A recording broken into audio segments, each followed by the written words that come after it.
I'm Selene Speaks. Welcome to my channel. Today I'm going to go over 11 car safety tips for women on the go. Now this first tip is something that I observe a lot in public and it drives me nuts. I see us ladies doing this in our cars, at stoplights, on public streets, walking through the park, and a ton of other places. So we get ourselves settled somewhere in public or in our cars, and the first thing we start doing is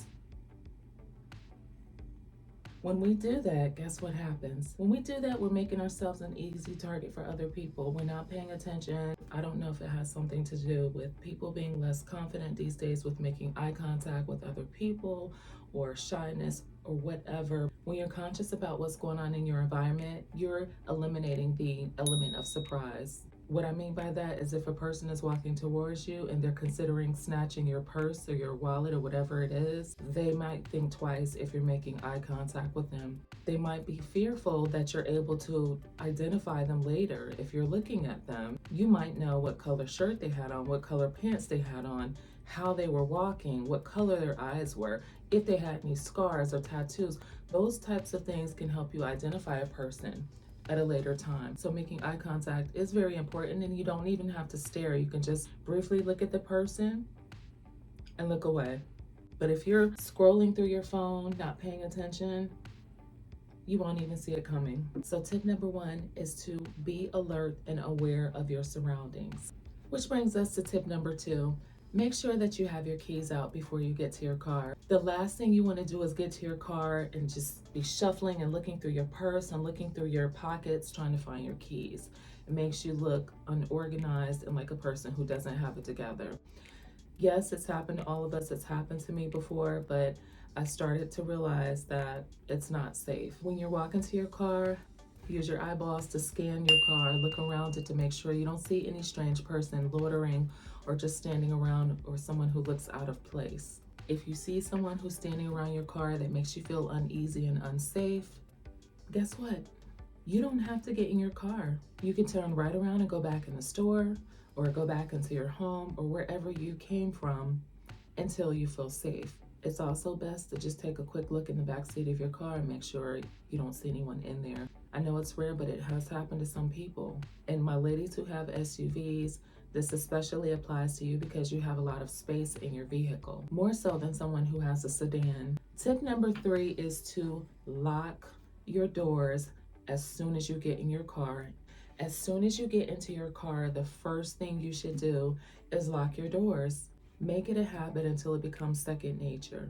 Don't worry about offending someone. Think about your personal safety first. Sometimes we as ladies get into this mindset that we're going to offend someone if they're walking by and they hear us locking our doors. Who cares? You don't know that person, they don't know you, you'll probably never see them again. Your personal safety is the priority. Locking your doors at least creates a barrier between you and another person who could just randomly jump in your car unexpectedly. That's the last thing that you need, because once that person gets into your car, it might be hard for you to get out. You may have to jump out and abandon your car to get away from the person. So to circumvent all of that, just lock your doors when you get in the car. Tip number four is to hide your valuables. What I mean by that is if you exit your vehicle, don't leave your purse, your phone, your Apple Watch, or anything of value in plain view. If you must leave your valuables in the car, I would just recommend that you hide them. Put them in one of the side compartments, the dashboard, under the seat, behind the seat, on the floor, and maybe cover it up with something like a sweater or a mat, something that could just conceal it. I remember when I was in college, my criminology professor was telling us a story about his days of when he was a sheriff. And he had mentioned that someone had reported that their car was broken into, and the only thing that was missing that was there before the car was broken into was an umbrella. The umbrella was not there after the car was broken into. So apparently the person broke into the car to get the umbrella. You just never know what somebody could try to break into your car to get. So if you can, keep most things out of plain view, but especially your valuables, do not leave them in plain view for someone to see. Tip number five is to be mindful of where you park, especially at night. If you arrive at a location in daylight and you know that you're going to be coming back out when it's nighttime, I would recommend that you try to park closer to the building or somewhere that is well lit. I would also exercise caution when you're parking in a parking deck. Parking decks can be very scary sometimes, especially at night, but even in the daytime. There have been a lot of attacks that have happened to people in parking decks. Parking decks are enclosed spaces. There are not a lot of people around. There are a lot of places for someone to hide behind a vehicle, so you always want to make sure that you're alert. If I have to park in a parking deck, I don't walk near the vehicles. I actually walk in the middle of the street or the middle of the lane, whatever you want to call it. And I make sure that my head is on a swivel. I'm looking from side to side. I'm making sure that no one's following me. And I'm walking briskly with a purpose to get the heck out of there. And the same thing when I return back to my vehicle. I'm walking very briskly to get back in. My keys are out. I'm ready to go. My doors are locked and I'm out of there. Try to get in and out of those parking decks as quickly as you can. Sometimes we don't have any control over where we park. Sometimes we're in a situation of desperation and we just have to get a parking spot and just be okay with it. Do not put yourself in a situation where you are forced to park beside a van or an SUV or any vehicle that has dark tinted windows. I am always on high alert when I'm near a van that has a sliding door or cargo van. For some reason, those vans just really make me paranoid because I'm thinking that someone can easily slide that door open, pull you in, and abduct you. So it's always safer to park away from those types of vehicles. If you come back out and you notice that there is a van or a vehicle with dark tinted windows parked next to you, especially on your driver's side, I would get in on the passenger side, immediately lock my doors, and slide over to my driver's seat if possible. Don't worry about somebody thinking that you're crazy or you look weird. Your personal safety is the priority. Tip number 6, back into your parking space. When you're leaving or exiting, it makes it so much easier to drive out when you're able to see the cars or the pedestrians walking by. You don't want to back out and hit someone. You don't want to back out and run over someone. So it's always safer to back into your parking spaces if you can.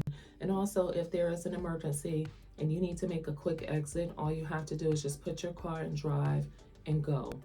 Tip number 7 is to drive or take alternate routes if possible. I'm not saying to go out of your way, but sometimes being predictable can be harmful. Occasionally check your rear view or side view mirrors to make sure that you're not being followed. If you notice that the same vehicle has been trailing you for a while or following you, do not ever go straight home. I know a lot of us think that our homes are safe and that's the best place to go to get away from someone, but remember, that person is following you to where you live. You never want to put your family or yourself in danger or harm's way. If someone has been following you for a while, especially if they're changing lanes when you change lanes, if they're turning when you're turning, if you are pulling into certain places and they're pulling in as well, someone may be following you. You can either dial 911 or pull into a precinct to throw them off. Tip number 8 is if you are leaving a store at night and you don't feel safe. If you are leaving a store or an office building or any place at night alone and you don't feel safe, it's okay to go back into the building and talk to a security guard or manager and ask someone to walk you out to your vehicle. Tip number 9 is very important for women and just people in general. If you use a rideshare service, make sure that you are looking at their license plate number and verifying that against what you're seeing in the app. The reason for that is you do not want to accidentally get into the wrong vehicle and end up someplace that you don't want to end up. The other thing that I do is I take a screenshot of the driver's information from inside the app.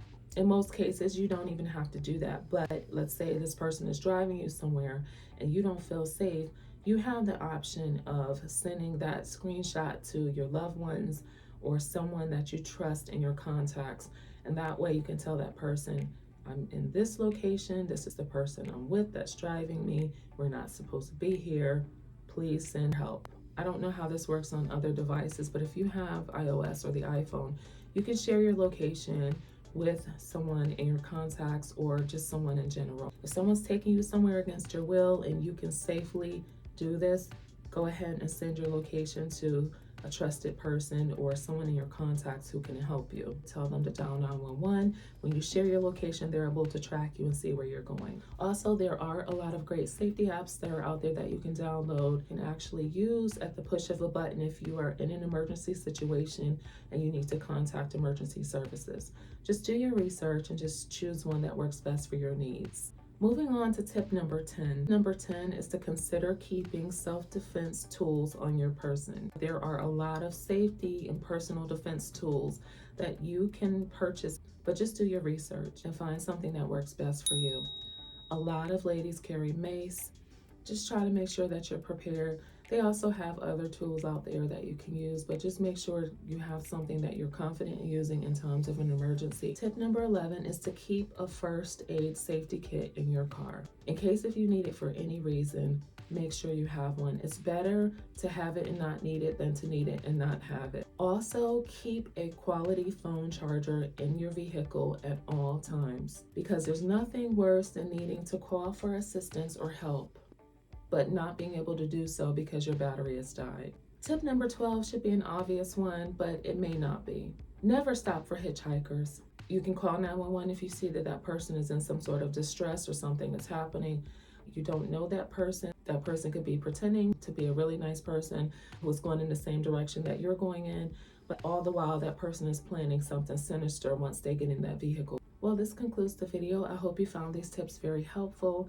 If there was something that you would like to share, please do so. If it's something that can help others, feel free to leave that information in my comment section below. If you found these tips helpful, feel free to share this video with your loved ones or anyone who you feel that this video can help.